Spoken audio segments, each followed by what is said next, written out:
Hello, everybody, and welcome once again to the Two Matts and a Jeff podcast.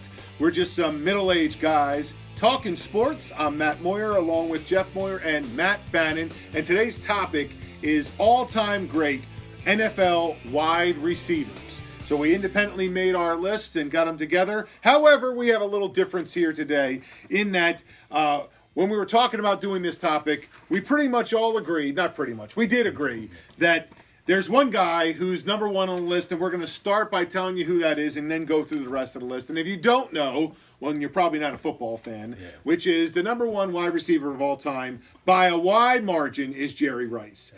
He's just the best of all time. So, guys, why don't you give us a little bit about what you think about Jerry Rice? I don't know if you wrote anything down. I actually did. And then we'll go back to the rest of our list. But Jerry Rice, just the all-time best receiver ever. Right.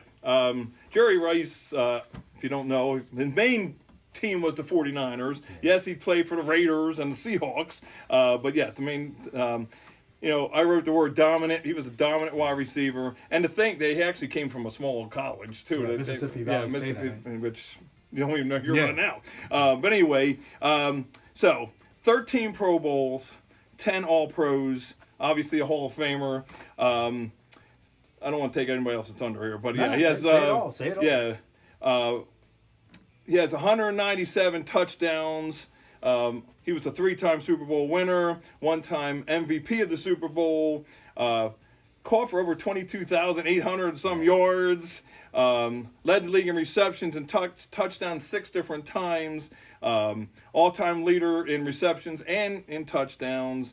He had 14 seasons of over 1,000 yards. I mean, it's just insane, I don't know if you... Yeah, I don't really have anything to add. Well, I mean, the one thing I would just add is, the 49ers thought he was done, and he was nowhere near done. Right. His story was not done. So one of those guys who obviously took great care of himself, played a long time. 20 years. Yeah, 20 years. 20 years. 20 years. As an NFL player, I don't care what position you play. Yeah, that's amazing. So, I really think of him as a 49er, but his story wasn't done there. No. So Jerry Rice is, by far the best receiver. So we all agreed on that, and now we're going to move on to the rest of our lists. So the number 5 wide receiver that I have, and this might be a little homerish in some way, maybe, but I actually selected Cris Carter as my number 5 of all time. He was on the Philadelphia Eagles for a while, and then Minnesota and Miami. 234 games, 1,101 receptions, almost 14,000 yards, 130 touchdowns. Cris Carter, and you can see him on television as well. A great receiver, and made me feel good to put a guy who at least wore an Eagles uniform for a little while until he got cut from the team. If you don't know that story, look it up. He tells that story all the time, and it changed his life. So, Matt, you're next. Why don't you go? Okay. So my number 5 is Cris Carter. And I put down the only thing, let's see. Think about he was on the same team with the Vikings as Randy Moss. Like, think about that. Think about trying as a team, trying to defend that. Yeah. That's insane. And Randall Cunningham was the beneficiary there, I think, when he was a quarterback there. But I think I remember saying, like, they would say, all the man does is catch touchdowns. If I remember the saying. Well, how bad is that? Yeah, right. It's not a bad thing. Right, yeah. So, but that's all I have about Cris Carter. My number 5... I mean, I think about this guy as he had longevity, and he wasn't flashy. I mean, especially when you think of wide receivers. A lot of times, wide receivers are flashy prima donnas. I think of some of these guys on the list. Yeah. So I have Larry Fitzgerald from the Cardinals, 11-time Pro Bowler. At least from what I read, he was second in all time in receptions and receiving yards. He's 6th all time in TDs for. Receiving 8 times he had 90 receptions in a season, which is the most ever. Unless, again, I don't know if that's changed, but I think that's what I had from the current. He he caught for over 17,400 yards, over 121 touchdowns, and so he averaged about 1,430 some yards per game. So he made my honorable mentions. Yeah, mine too. Let me add a stat to him. So in the playoff, his average in the playoff was greater than 100 yards a game and at least 1 TD. Average in the playoff. And he has, I don't know how many playoff games. It was at least, I think, over 10. Right. So, I mean, that's pretty good to average that in the playoffs. Oh, yeah. That means you're stepping up when you need to. Right. So. My number 4 is T.O., Terrell Owens. So, as you mentioned, you get some attitude with these guys, and there's no doubt about that. That this guy, in addition to being a phenomenal football player and keeping himself in phenomenal shape, no one could ever argue about T.O. being in shape and wanting to win. He wanted to win as bad as anybody. He played for a bunch of teams, San Francisco, the Eagles, Dallas. Those are the main ones. 219 games, 1,078 receptions, almost 16,000 yards, 153 touchdowns. Other than working out in his driveway, and if you don't know that story, or if you're a Philadelphia fan, you should know that. Incredible talent. I think his career probably would have been longer if he wasn't just such a kind of a pain in the butt to put up with. Because once your talent starts to drop just a little bit, you don't want to deal with him. Yeah, you don't want to deal with him. But even I think he's 40 now. I've seen stuff recently even where he's out and racing guys, and he's still impressive. I'm sure he keeps himself. Yeah, he keeps himself in exceptional shape. If you want to check out his workout again, check out the driveway. I'm sure it's a high quality workout in the driveway. And check him out as a 49er running to the middle of the Cowboys star logo and getting popped. Well, I mean, and some of the best touchdown celebrations forever, which I didn't like that much until he became an Eagle, and then that was pretty cool. He prepared them in advance. Got your popcorn. Marker in the sock, I believe. Some other things. Yeah. All right, so T.O. was one of my, believe it or not, one of my honorable mentions, and the thing I put down was that I thought with all the histrionics or whatever he had, I couldn't put him in the top 5 because of that. So I mean, that's not statistically or whatever. To me, it was like, he was successful individually, and he was on some decent teams, including when he was on the Eagles or whatever. But to me, he was that much of a distraction that he might have held some of the teams he was on, particularly maybe the Eagles as well, back from what they could have achieved. Yeah, maybe he got him over the hump a little bit. Oh yeah, he definitely, and worked his butt off to get back. Yes, he did. Yes, he did. So my number 4 is Steve Largent. Played for the Seahawks, I believe, his entire career, 76 to 89, so a 13-year career, 819 receptions, a little over 13,000 yards, 100 TDs, 8 1,000-yard seasons, but that was pretty good for a receiver. And my note here I had is he played before they really opened up the passing game to change the rules, less contact on receivers. Yeah. So he played back in the day where it wasn't just 5 yards; you could hit a receiver to knock them off their route. Any place. Okay. So, so Steve Largent was all right. So going third, I guess I'm going to be following these guys with my list. But my 4 was Chris Carter. The one thing I wrote, I didn't remember he even played for the Dolphins. At the very end, he played for the Dolphins. So he played 16 years as a pro, but I think, as you mentioned, Matt, was the big thing was he was an Eagle, and then whatever happened, and he had some problems. Yeah, he had real problems. Yeah, some real problems. Yeah, he'll talk about it. Yeah. And but so luckily for him, he changed his course around, and unfortunately for us, he changed it around another team. Yeah. So, but anyway, that was my number 4 was Chris Carter. All right, my number 3, again, another guy of some questionable, character, so to speak. I think he's turned it around now, but did a number of things on the field that people might not like, which was Randy Moss. So, he played for a lot of teams, Minnesota, Oakland, New England, to name the top ones probably. 218 games, 15,292 yards, 982 receptions, 156 touchdowns, Hall of Famer.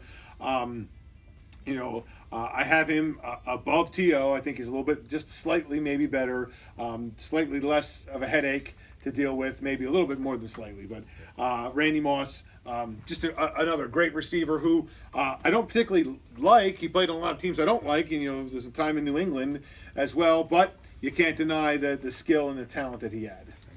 All right, so my number 3 is Don Hutson, who played from way back in the day. And I didn't even see him play, folks. Yeah. From 1935 to 1945. Statistically, only 488 receptions, almost 8,000 yards, 99 TDs, which I thought was impressive for back in the day. But something I noted, he played defense too. So think about trying to play wide receiver in the NFL, no matter what the competition level, and having to go play. I don't know. I'm assuming he played defensive back. I would think so too, right? But you're on the field all the time, whatever, and he still did that. He was on the lists, and I'm like, that was one of these times like I just couldn't put somebody. I didn't know this guy at all. Yeah. Like usually you think, okay, I heard of some guy. Right. I didn't really hear of that guy. Yeah, I unfairly probably Me kept too. him off my I did list too. because he I came up honestly a lot did. of places when I was researching, and I was like, I don't know this guy. I kept him off Well, I unfairly. wrote down era a question mark because I didn't know. Like I'm like, should Right. I? Whatever. No, should I it's- not? And my thought was, obviously I'm sure that they were just. I can't even imagine trying to play receiver back then. They probably just did whatever they wanted to you when you're running your route. So, Yeah, I mean, we had the benefit of most of these guys, at least on my list of guys I saw with my own right. 2 eyes play. Right. Well, Live football games on television. I was gonna say, well, that's the benefit now of how football is changing. I mean, with Yeah. like you said, Oh, yeah. passing game and all that Yeah. stuff. Anyway, so my number 3 was yours with Steve Largent. Played entire career with the Seahawks. The one thing I wrote down besides all the stuff you guys you said was what made I thought him higher for me too was he did not have the big time quarterback. Like these other guys. I mean, they had somewhat pretty much big time quarterbacks where he had. I mean, I like Jim Steve Zorn. and the Steve DeBerg, whatever, and so he had guys, but he just didn't have that. And I think of if you think of fantasy football, like a lot of times I try to. It's hard to pick a receiver that doesn't have a good quarterback going to throw to him because you don't know what they're going to get. So that's why I put Steve Largent there at number 3. Well, we're down to the number 2, really the last one we'll name out, and I had Steve Largent for my number 2. And the one thing that you guys didn't say, so I'm glad you didn't say it so I can say it, which is I wrote down he held every major record when he retired. That's one of the things I saw in my research. He held all of them when he retired, and that's pretty darn impressive. So, he played at a time when most of his career I wasn't seeing too much football, but pretty impressive. All the stuff you guys already talked about, again, not a guy I knew too much about, but that's pretty impressive to hold every major record when he retired. So my number 2 is Randy Moss. Just athletically a freak. Played from 98 to 12. I think you guys mentioned all his stats. Of course, he had the 23 TDs in 07 with Brady, talking about playing with great quarterbacks or whatever. One thing I saw in there was his first 3 years in the league, so I guess that's 98, 99, 2000, greater than 8,000 yards and 77 touchdowns in a 3-year span. That's amazing. Impressive, yeah. So I don't know. Do you have anybody after him? No. So I must have took what we said earlier. I thought we did 1, but then that was like a 1. You I had a had 1A. Well, yeah, I did 5 after. Five okay. after the After, one. Okay. okay. So Okay. all right, so I'm just going to go. So my 2 was Terrell Owens. You guys mentioned everything, I believe. Let me just think. The big thing I think of Terrell Owens, and then my 1 was Randy Moss, and even Jerry Rice. Think about it. All these guys did not come from big time college programs. But I don't know where did Terrell Owens go. I don't remember. I don't know. Moss is Marshall. Marshall, yeah, exactly, and that's I don't think Terrell Owens was anything. Yeah, I think he was like Chattanooga. I think He was somewhere because he I think it was had Chattanooga. he had a whole thing there the The other Hall of year. Fame was he did his Hall of Fame thing. It was a small. that's school. right. I think it was Chattanooga. So anyway, I think, and I honestly believe Steve Largent wasn't anywhere big. Like Yeah, I I think think a lot so, of these, which is interesting. I think really interesting that a lot of these big time receivers did not Like big come time from college. big time college places. But let me just see if there's anything else. I said, especially with Terrell Owens and Randy Moss, they were, they were headaches, and like you said, especially the divas as we think of.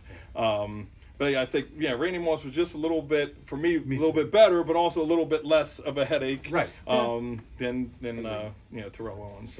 So as far as honorable mentions, I think we already mentioned Larry Fitzgerald and Don Hudson made my honorable mention, maybe unfairly, should have made the top 5. And the one other guy I just kind of put down, but I didn't write down any statistics, is Calvin Johnson. I put in my honorable mentions because I felt he was. Since you mentioned him, I have him. I don't know if you have him. I have some statistics. I was going to No, say I don't have he was on my, but he's one of those guys. He retired at age 30. Must be a Detroit thing. Yeah, I really do believe that the losing got to people. I mean, I do believe it because he had a famous nickname, Megatron. Yeah. He was a 6 Pro Bowler, 3-time All-Pro. He led the NFL in yards receiving with over 1,900 yards. He has the most receiving yards ever in a game, 329 yards. Wow. think about that. Somebody's fantasy day was made quarterbacks. by that. I'll say. I mean, a lot of quarterbacks aren't even throwing for 300 Who's yards. throwing to him? I don't even. Dan Orlovsky. It could be. Yeah, I mean, he had. And think about that. I mean, Stafford, at age 30, which a receiver? Nobody of prominence. For a receiver, I think it's it's kind of young. I mean, and he had 83 touchdowns. He had over 11,000 yards. 700. I mean, I think he had he was definitely an honorable mention. Do you mind if I do No, that? go Okay. ahead. My other honorable mention is a hometown guy. Didn't play hometown. He played for the Colts. And Marvin Harrison played somewhat locally. He was an 8-time Pro Bowler, 3-time All-Pro. But again, there was an example of a great quarterback throwing to him. They don't, you never know sometimes, who helped the other out. But those two definitely worked together, and he's a Hall of Famer. So. So the only other names I had Lance Allworth, who played back in the day. I was gonna say, do you have anything on him? No, I don't have anything. Me on too. him. I wrote his name way down here. Yeah, but they called him Bambi or whatever. But he played for, I believe, the Chargers. I never even heard of that guy. Yeah, I've heard of him, but I didn't really know anything about him. I had the other guys you had. I had Michael Irvin, who pains me to put in an honorable mention. He's worthy of an honorable mention, though. I mean, I kept him off, but he's worthy. I mean, it's hard to do. But Raymond Barry for the Colts, who played back in the 60s and 70s or something like that, I believe, or 50s and 60s. I can't remember. Charlie Joyner, who played for the Chargers as They well. were the old school Colt there, Yeah. And then Freddie Blitnikoff, who played for the Raiders, and was basically this gritty. If you know who Hunter Renfrow is, sort of now is sort of that role, but Freddie Blitnikoff was way better than Hunter Renfrow. Not that Hunter Renfrow was bad, but Freddie Blitnikoff was just if they needed if Ken Stabler needed a first down, that's who he went to. So. Well, I was just gonna say, just to kind of with the receivers, is that the game is so different now that the yards that these guys are going to get now. Unfortunately, I think for some of those older guys, they're gonna lose out their records. Right. But just because it's just it's so pass heavy. Oh yeah, well, and it's so you can't hit guys the way you used to. You can't knock guys off. You can't the flags getting thrown all over the place with pass interference and all kinds of stuff that didn't used to happen. Yeah, I think it's probably ironically it's probably opposite. Like the running backs, those will never get broken because no one's going to play that long. They're not going to hand the ball right. And receivers, I think they will get broken because of all the rule changes or whatever. So yeah, it's ironic that some guys will benefit from it, running backs. I mean, I think you have to look at the era with all these guys. But that said, no matter what era, unless somebody great comes around, really great, Jerry Rice is the all-time greatest receiver, and maybe the best all-time ever. Maybe, arguably, the all-time best football player of all time. There's a conversation worth having. So let us know what you think. Add something in the comments. Let us know if you think our list was right or wrong, where we messed up. If you like T.O. better than Randy Moss, or you think somehow somebody's better than Jerry Rice, let us know. You're wrong, but let us know. All right. And follow us on Facebook and Instagram, like our YouTube channel, and listen to us wherever you find your podcast. We'll see you next time.